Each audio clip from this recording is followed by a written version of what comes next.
Auzubillahiminash-shaytanir-rajeem. Bismillahir-rahmanir-rahim. Assalamu alaikum and a very warm welcome to World This Morning. I am your host Hajra Satti and it's a fine, pleasant morning in Islamabad. And obviously Islamabad looks very pretty after this, especially after the fresh showers. And nowadays we are witnessing and observing there's plenty of rainfall, and Met Office has also predicted the rainfall slated in the afternoon. But we will watch and see that if we are going to receive the rainfall that we received yesterday, which was quite intense in its intensity. But obviously, having said so, this weather calls for the samosas and pakoras and what all of the fried stuff and whatnot.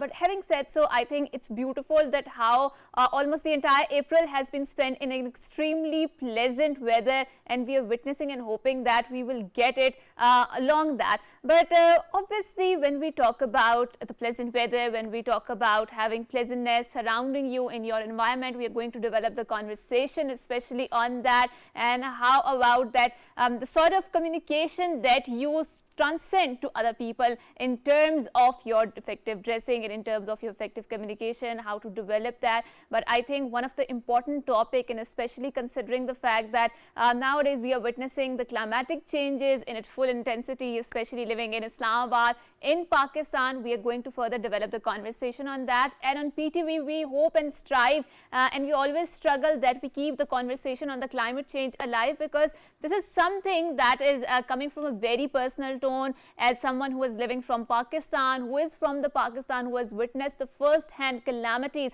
that the climate change has brought. And obviously, it's not just the calamities, there are lots of opportunities that have been created in the wake of the climatic changes. What are the opportunities that we can take advantage of them? Because one thing is for sure, we need to learn to live with these climatic changes in our environment. So how are we going to protect our vulnerable people? How are we going to protect the people, especially who are marginalized, who are underprivileged, and the groups, especially the women out there who are going and are suffering from the intensity of the climatic changes, and whose contribution towards this climatic changes is very, very minimal. So the carbon footprint of Pakistan is even less than 1% of the total carbon emissions in the entire world. But the intensity and the vulnerability, we rank in the top 10 of the list. So this is something that we need to further discuss, develop, and what sort of conversations do we need to have, and how young people can further play a role in reversing or making sure that we are a sort of a pressure group that can reverse all of those climatic changes. But obviously, we are going to introduce our guests particularly. But before that, we are very glad that we are going to talk about the topic, considering the fact that Pakistan back in 2022, and I think yesterday we also discussed that in the floodings, Pakistan witnessed 33 million people were displaced because of those intense flooding, and Pakistan suffered $30 to $40 billion of the climate losses, which are very intense. And now, according to one of the United Nations reports, Pakistan will lose 18 to 20% of the GDP by 2050, which is a very significant amount. And considering the fact that Pakistan is the country which has a minimal contribution in terms of the climatic changes. Well, without any further ado, we would like to introduce our guest who is going to talk about it, because this is a global problem that requires a global solutions from the entire humanity when we talk on the climate change.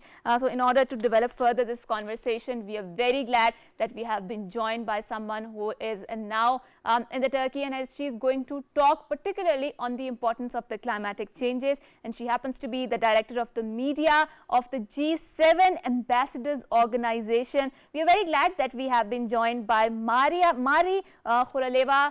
Hello, Maria, how are you doing today? Oh, thank you. I'm good. Okay, so Mari, you are the media director of the ambassador of the G7 committee. So let's develop this conversation further on the climate change. So we see and keep hearing on, there's lots of conversations, there's a lot of media narrative, there's also popular discourse on the climate change. So what sort of the next conversations do you think we need to have, and do you feel that the global community is walking the talk on the climatic changes in the first place? As media director, as a people director, I organize conference and online workshops for young leaders. This helps us to be together and solve various issues. After all, if there are many people who care, we can solve many problems. I truly believe in this. When we gather and events after the discussion, I always have a pleasure and aftertaste of so many caring people joining young leaders for all the world. And I really want to say that everyone can contribute to the development of the future through caring. At each of my events, I meet many people, and I'm sure that thanks to such events, I will meet more and more of this. This is the age of high technology, so everyone can connect and participate in the conference from anywhere in the world. Right, and what are the obviously we know that the conference is going to be whole on the issue of the climate change, but within the climate change discourse there are lots of sub discourses out there, right? So for example, there's climate induced migration. It is also related to the feminism and how it is at the intersection on the climate change, because women are disproportionately bearing the brunt of the climate change, and obviously we're talking about the climate justice. So what are exactly the subtopics of the particularly the theme that we are talking about in this conference? Um, Workshops provide a valuable platform for G7 ambassadors and the other stakeholders to come together, exchange ideas, and forge partnerships that can lead to collaborate efforts in addressing climate change. Workshops offer an opportunity for experts, policymakers, and participants to share insights, research finding, best practice, and experience related to climate change, mitigation, and adaptation. This knowledge share can help in developing effective strategies and solutions. Informal workshops organized by organizations like G7 are essential for promoting diplomacy, dialogue, and advocate colleagues' effort to combat climate change. They play a key role in knowledge sharing, community building, awareness raising, and fostering cooperation.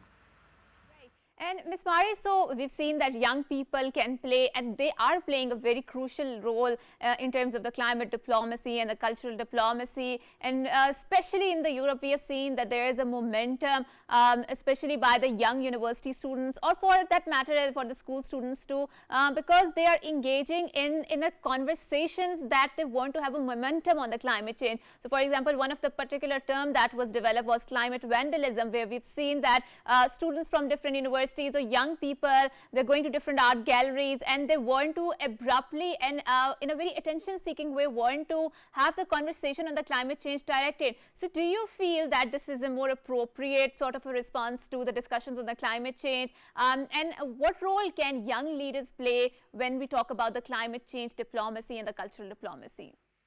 Youth Leaders Conference on Diplomacy and Climate Change can have a significant impact in several ways, inspiring and empowering young people to become actively involved in addressing global challenges such as climate change through diplomacy, providing platform for young leaders to network, exchange ideas, and collaborate in innovation solution to combat climate change, facilitating discussion and education on the importance of diplomacy in addressing global issues and promoting peaceful and cooperative solutions, and encourage young leaders to engage with policymakers, influencers, and experts in flight of climate change and diplomacy to drive position change or at local, national, and international levels.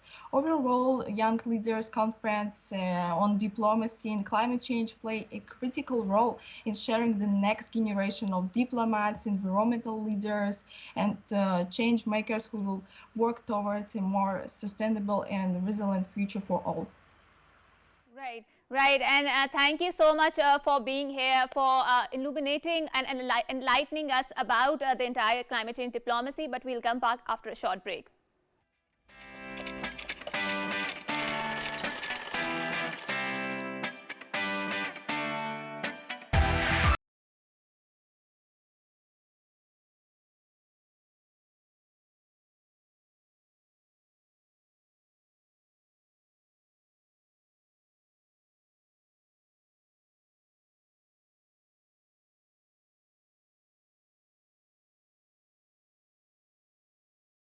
Welcome back, and before going on to the break, we were having a very intense discussion on the climate change, and we will continue to have the discussions on the climatic changes because this is something that is coming from a very personal tone, and we are deeply affected as a country and as a nation. So now moving forward and developing further conversation on a very interesting subject, because this subject is very close to our hearts, and it's not just particularly in our society. Globally, this is a topic that is most talked about, and if not talked about, I think we all do that. So I mean, you must have heard about this term that first impressions matter a lot. And what sort of impressions do we take when we meet someone? I think the first impression that we take is by looking after how are they dressed. And dressing is not just about displaying your socioeconomic status or calculating or recognizing it by what sort of clothes or how expensive branded clothes one is wearing, but it also displays your aesthetic sense. So what sort of aesthetic sense do you hold? What sort of colors do you like? That displays and shows a lot about it.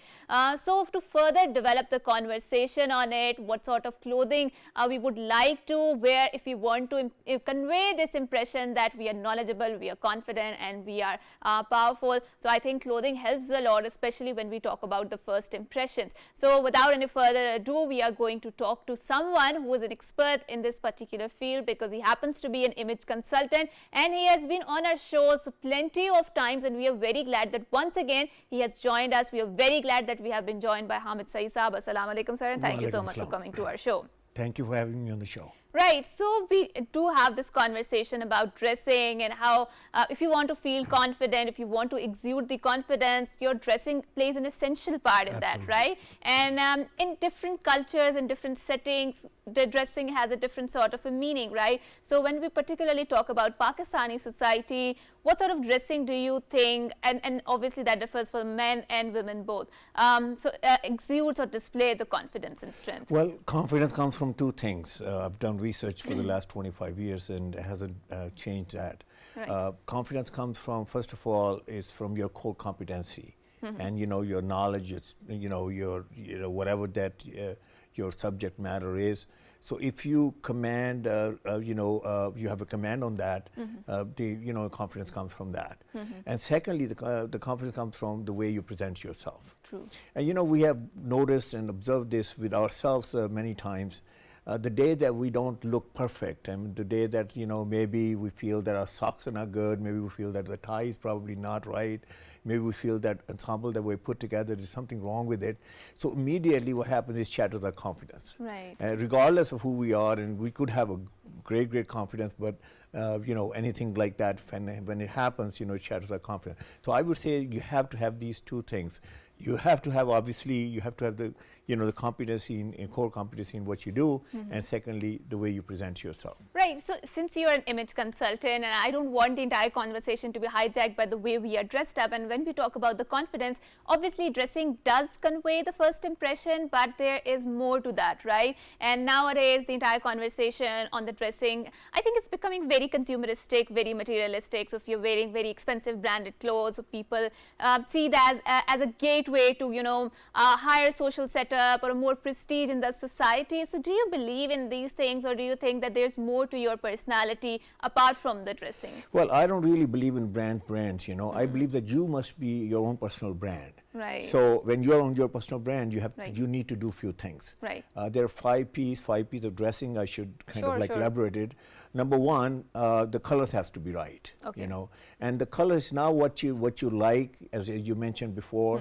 It's now what people like. It's now what people say that you look good in. Colors should be like, it has two, I would say, perspectives. One, that it must look good on your, skin tone, eye color, hair color. It must be compatible to that. And secondly, it should give a message. Every color gives a message. So you should know what message you want to give, and then the color should represent that. For example, you're wearing black, right? I'm wearing black. True. Now, black means power. Yes. So when we want to exude power, so we will say, okay, let's reverse engineer it, and you wear black. Right. And secondly, the second best color is dark navy. Okay. Dark navy exudes power, but at the same time, it's also approachable. Okay. Right now, you and I were not approachable. When you wear black, you says, just stay away. I can hear you. But a dark navy, you know, it has, as I said, that it projects two things, Right. Power and approachability. And then the third color is a charcoal gray. Charcoal gray looks great on our skin tone, and it's And a that's for professional men, color. right? Men, women, both. Okay, okay. You are a woman and you're wearing black, right? Yeah, yes, Obviously. And then we are talking about professionally. You know, Okay. we're not talking about parties. We're not talking about things. And Office then, settings, then right? yeah, exactly, office setting. And then is the medium gray. So these are the four basic colors, which represent that power and confidence and all that you want to represent. At the same time, they look great on our skin tone, eye color, hair color, Pakistani skin tone. The other thing is that we need to know is that what's our body type. You know, Okay. should we follow the fashion or should we follow us, like how we're built? Right. So I would suggest that we should follow who we are.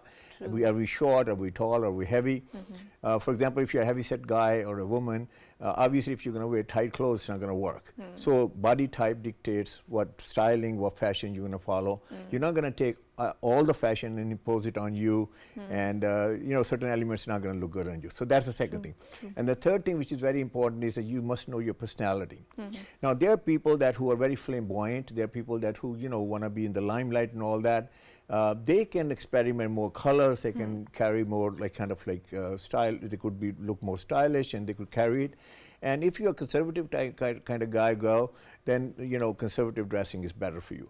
So personality has to be taken into account. And then the fourth thing is your profession. What do you do? Right, right. If you're a doctor, if you're an engineer, you should look like a doctor, an engineer. If you're a host, you should look like a host.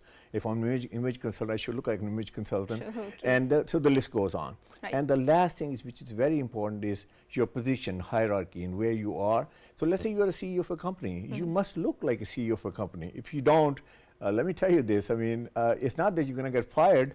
Nobody can fire a CEO, but you are not going to have that impact with your stakeholders that you should. Right, and since it's the summer season and being the woman, I think I can deeply relate with this conversation or with this idea that it's the lawn season, right? So there are plenty of lawns that are being launched by designers, and obviously considering the fact that there's a global inflation going on, and Pakistan is not immune to this phenomena of the economic recession that is going on. And we see that the clothing, they're so expensive nowadays, and it starts from 15,000 and then they move up to 25,000 just for the lawn, which is a very non-formal sort of a stuff, right? So what are some of the reasonable options for the women out there who want to buy the clothes, but that too in a more reasonable pocket, and especially for the women who are working? Because I mean, whether we accept it or not, but I think deep down we all know that we all assess the people or judge the people based on how they are dressed, right? So dressing does convey some sort of message or communication about your personality. Well, with all due respect, I would say that most of the women have this problem, doesn't matter how many clothes they have in their closet. They get in front of the closet and they say, like, I have a lot of clothes, tons of clothes, but nothing to wear. So this because we get confused and we have plenty of clothes, and then we say, okay, we need to buy some new ones so that then we can say that we right, have. exactly. So here's the problem, I mean, why we feel that we don't have the budget, we don't have the money. The thing is that we're buying like crazy. We're buying lots of things that we probably don't wear or, probably don't look good on us.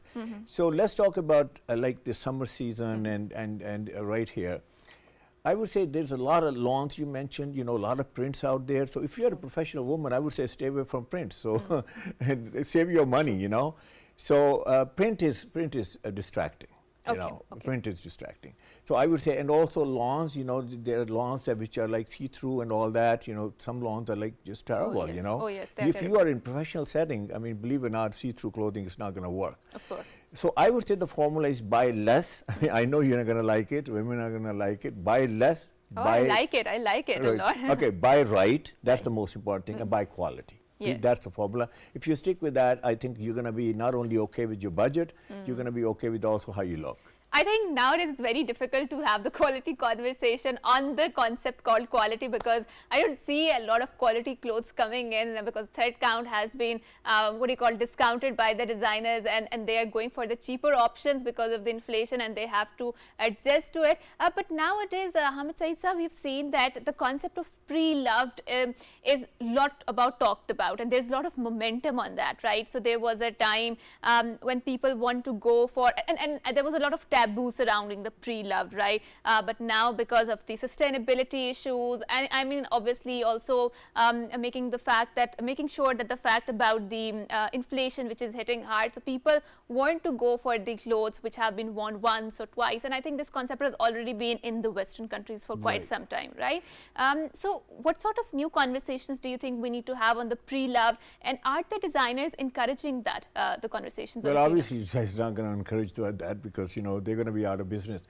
But you know something, where it's more applicable is like, you know, when you are getting married, stuff like that, because those clothes are very, very expensive, you know, yes, gowns and all that. So I would say it applies there, but on a regular day clothes, I mean, like, for example, you go into office, so pre-owned clothes don't mean much sense to me, you know. Okay. So I would say that the idea over there is get a selective wardrobe, get the wardrobe which works for you, and then I think for the ladies, you know this concept, you know, of mixing and matching, you know, Yes, the capsule wardrobe idea. You know, you guys have one thing that we don't have, and that is like you can wear jewelry, you can do makeup, and so we are a little bit in a tougher situation than you guys are. So basically with the black dress, you can wear it 100 ways. You can wear with different, you know, I would say jewelry, and then your pocketbook, you know, handbag and all that, your shoes. So you can make a lot of garments out of that. Right. We are kind of like a little bit limited here because of, you know, it's just our suit and the tie and the belt maybe. So I would say, you know, I would, you know, refocus on this and re-emphasize on this, that it should be less garments, should be very well thought out, and then you should create more outfits out of this. Right. For men, I always say, like, say, for example, if you have 4 suits and you have 8 shirts, Okay. so you know how many combinations these are? 32 combinations. Okay. That means one outfit you're going to wear, and its return will come after 32 days. And if Right. you combine it with 4 different ties, so 32 multiplied by 4, so you have like over 100 combinations, unique combinations. Right. I think women can use the same concept. True, true. So, you know, we should get out of this mindset that I got to have more, I got to have more. You know, I think the society is, you know, it's moving towards that. You know, it's moving towards sustainability. It's moving towards like, you know, Green we clothing. should not waste food. We should not waste things. But at the same time, we got to look right. We got to look okay. We got to look good. And there's the formulas. And thank you so much for pointing it out, because fashion industry globally is responsible for the 8% of the littering or the pollution that is caused by that. But Hamad Saeed Saab, we have one question at that too from my producer Hasnan, Sure. and he wanted to ask, so we want to steer this conversation towards the men clothing, and he says that if person is a chubby, so is it suitable for him to wear a checkered shirt? Okay, again, how chubby he is. You know, if he's like too chubby, here's the thing, you know, with checkered shirt, you know, check shirt, first of all, it's a very casual look, number one, okay? So do you want to look that casual? And I always say, if you look very casual, you're going to be taken as, you know, casual in a casual way, not a serious way. True, true, true. But I would say checks, like small checks are great, you know, big checks are like no, you know, big checks are good for, like, you know, if you want to wear with jeans and all that. So I would say that, you know, proportion to your body though, you know, if you have a large body, then obviously very little check is not going to look good on you. Okay. So it has to be worn with the right shoes, right belt, right, you know, it's not the shirt, it's the whole ensemble. Right, right. So I think Hasnan got his answer. But now let's move the conversation to the wedding season or the shadi season, since Ramadan is over and there are plenty of shadis lined up. And obviously in Pakistan, the wedding season or the shadi season entails there are lots of kharchas and there are lots of expenses, and that too surrounding the clothes. And I just feel that this is one of the particular aspect of it, that you are spending plenty of money and you're not getting too much out of it, because Right. when you invest in a very expensive clothing, so I mean their resale value is not very high in terms of that. So what reasonable options could you dictate for the women out there who want to go and buy the bridals and also the formal wear? So what are some of the reasonable options, considering the fact that we have inflation on the scenario and we want to manage within our expenses? Well, you know something, I always say this, the things which are classic, the things which are timeless, the things which are simple beauty, classic beauty, timeless beauty, that's the way to go. But unfortunately, I think women are going to listen to me on this, when they're getting married, and there's a tradition So in for Pakistan. example, there is a niche woman out there who want to listen to you. What do you have to say about them? Well, them I just already said that, So, but again, simple doesn't mean that you How do you define simple, right? Yeah, exactly. So I would say that if you stick with that, and that would be a great. In terms of colors, it doesn't have to be like flashing red, this and that whole bit. Okay. There are softer colors that you could wear, softer palettes you could wear. And same thing goes with the jewelry. I mean, who said that you have to be loaded with jewelry? But again, I know our culture is just my day. And then it's, brides could say that, I have to look like a bride. This is another thing. Of course. I always say about the groom as well, okay, you should look classic, timeless, and, classic.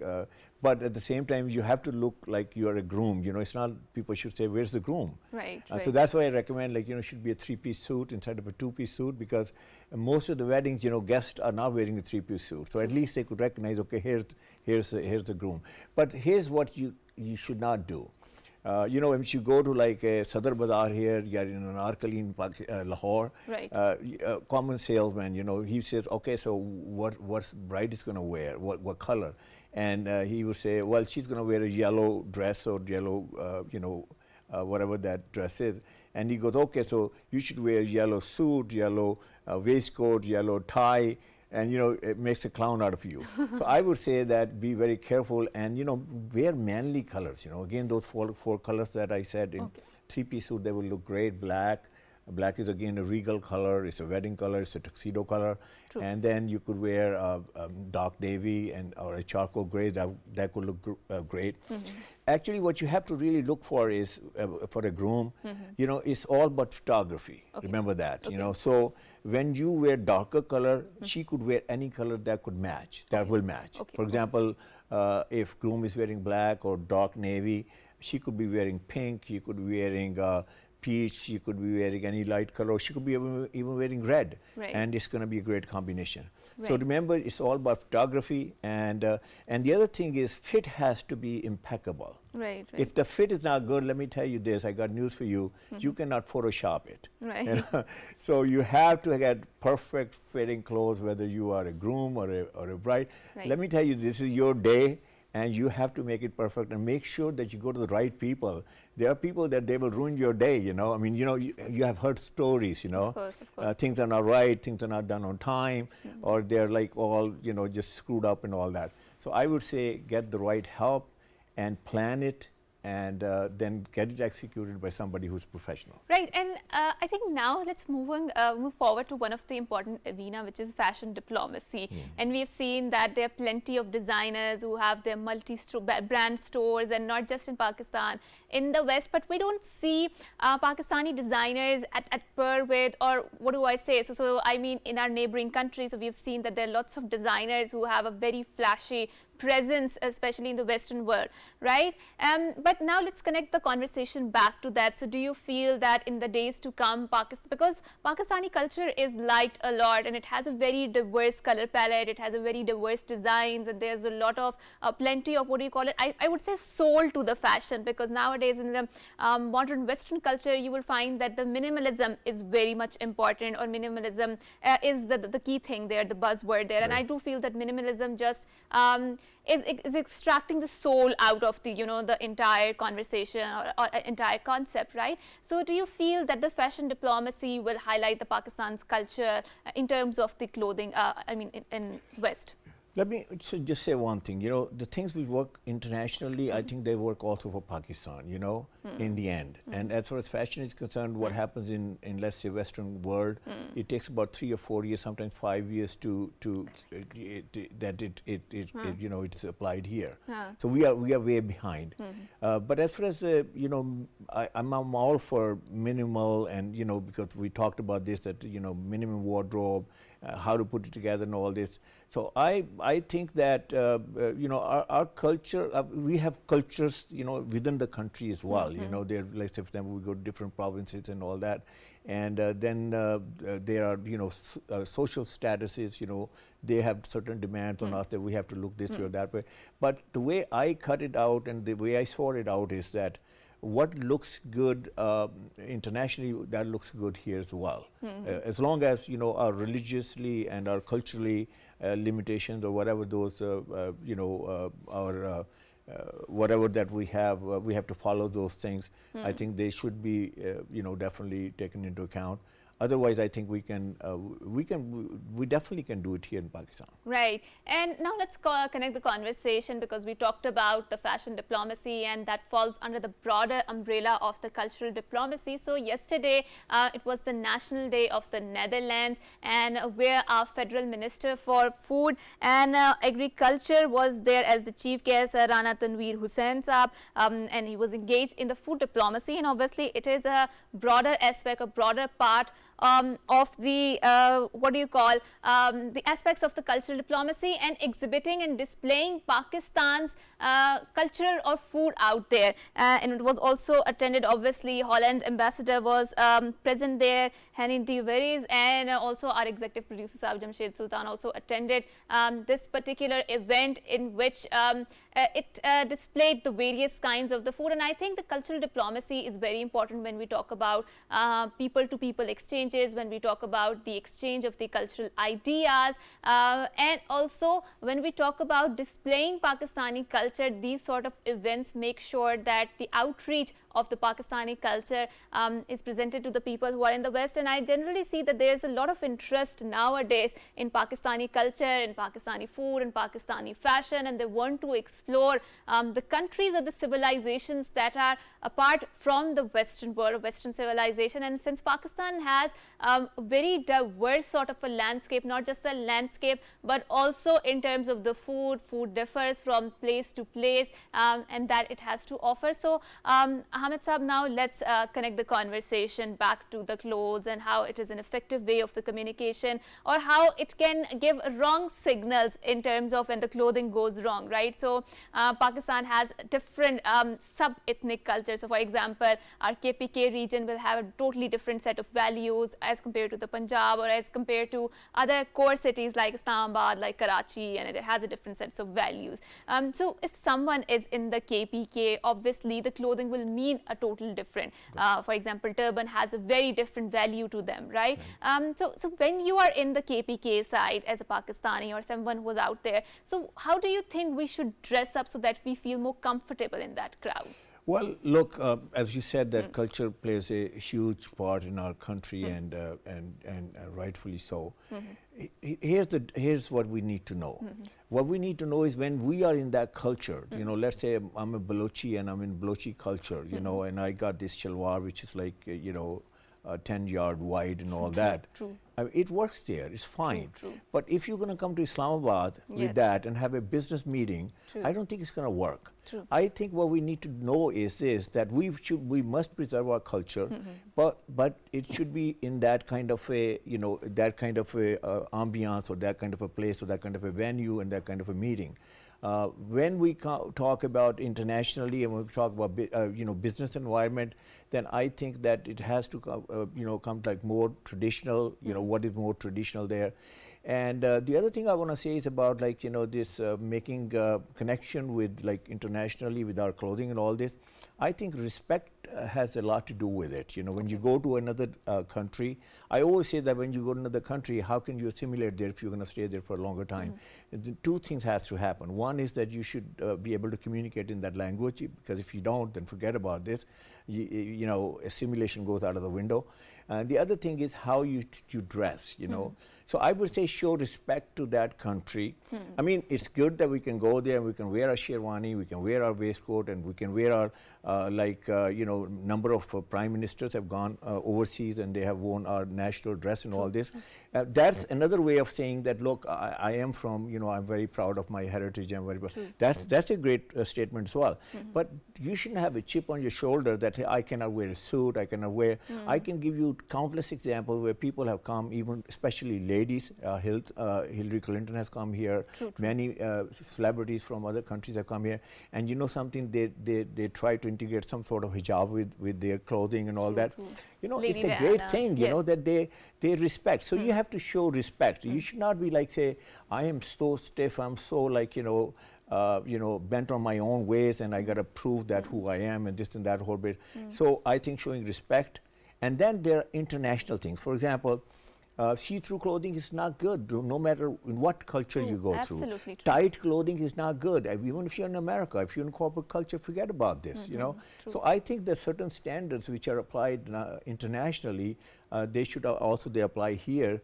And if you adhere to those standards, I think you will be in safe zones. Right, and thank you so much for pointing it out there, because nowadays I see this a lot of conversation. So for example, if you are going to particularly conservative area, make sure that you are dressed like that, right? And a lot of women, they say out there that we want to look like, so we, in the name of the woman empowerment, they might be dressed in a particular way that they just do not comply with the conservative norm of the area. And there's a very famous saying in the English that be like Romans when you are in the Rome, right? Exactly. Right? And do in Rome what Romans do, of course. And that means that you need to make other people also feel comfortable about your presence there. So it's not just about the woman empowerment, it's also about the respecting the particular ethics or ethnicity of that area. And I think that is very much important. But one last question before we wrap up this segment.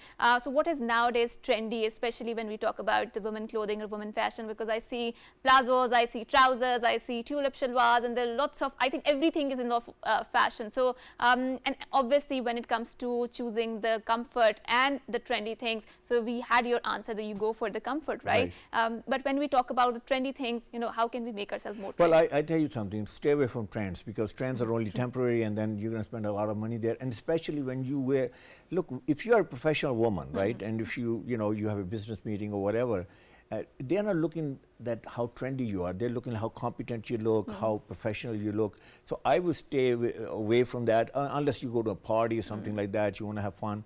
Fusion is a great thing. You can do fusion. You can maybe Western jacket with even like shalwar kameez and all that. If it's nicely done, if it's like it's not too tight and it's not too short, this and that, I think that could work. You could create a look out of that. Basically, I think you have to follow, first of all, what your agenda should be, what you want to represent. When you go there, what message you want to give to your audience. That's very, very important. And then based on that, you should select. So every trend is not good. I mean, maybe some elements of the trend you can adopt. And I think you should be very selective and make sure that you can move your agenda forward with your clothing. Clothing is not just to cover your bodies and not to make a statement.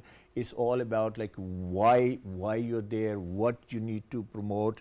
And in the end, whatever your agenda is, if you are in sales, if you are making a deal, if you whatever you're doing, if you're selling a concept, it should help you to move your agenda forward. Right, and thank you so much for saying that, because when you dress up, obviously, and when I talked about that, dressing does give the first impression, and first impressions matter a lot. They're very long lasting, and dress sort of exude a non-verbal communication. It does has a social significance for the audiences. So whether you want to exude grace from your personality or you want to exude something else from your personality, dress has a major role in that. And whenever you dress like that, and whenever you are choosing your dress, so be very mindful of what sort of a message that you want to convey to people out there. So with that, we will say thank you so much to Hamid Saab for being here, for having this wonderful conversation on the dress and its social significance and what does it conveys. And with that, we will say goodbye and Allah Hafiz to you until next time. It's a goodbye and good morning.